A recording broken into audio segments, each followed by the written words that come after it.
Right when Dan Orlovsky is back here with us, Obama's offense or Georgia's defense, who do you give the edge on Saturday? Well, it's 2020, so I'm going to go Bama's offense.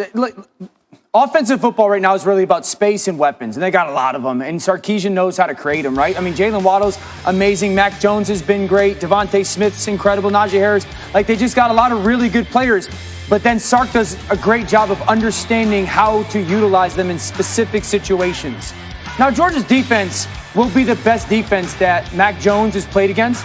It's also going to be the best defensive play caller or coordinator that Mac Jones has ever played against, right? And they got some veterans in their secondary, Mark Webb and LeCount and Eric Stokes.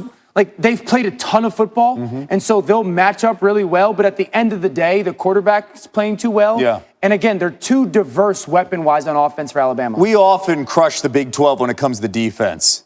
It feels like the entire country is the Big 12 in college football. When you look at the SEC, there are 6 teams in this conference that rank 53rd or lower in total defense. That includes LSU, that includes Florida, and Alabama.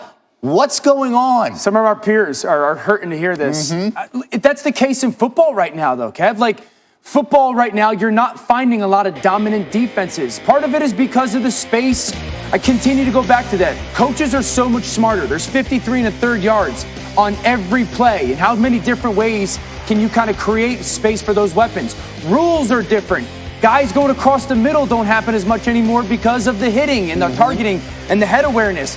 We had an 8-month stretch where no one really did a ton of football. So some of those fundamentals have gone away as well. Some of the hitting has gone away. So it's alarming. I don't want to say alarming, but it's very interesting to pay attention to. I do think we are going to start to see better defense when we get into November and certainly December, because teams will have been practicing more. They'll understand that guy's not a cover corner or a man corner. We're better as a zone defense. We got to stop blitzing. So we'll get better defenses as we get into November and December, I think. I hear what you say with alarming, though. Sometimes it's lack of effort, and we are seeing that in the space, all right? And we'll see how this plays out. One team we see play for 4 quarters on both sides. That is number 1 Clemson. You get to call that game over on ABC. Noon Eastern on Saturday on the road against Georgia Tech. Dan, thank you. Thanks, bud.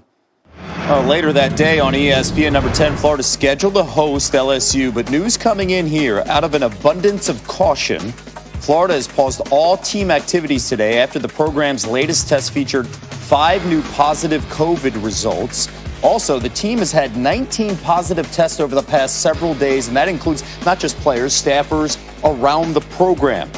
These circumstances will be reevaluated tomorrow. And again, we will see how this plays out. As of right now, Saturday afternoon on ESPN, 2 rivals, both coming off losses because of the defense, which has been bad. LSU falling out of the rankings, taking on number 10 Florida at the Swamp, Saturday, 4 p.m. Eastern on ESPN and the ESPN app. Sage? Much more NFL coming.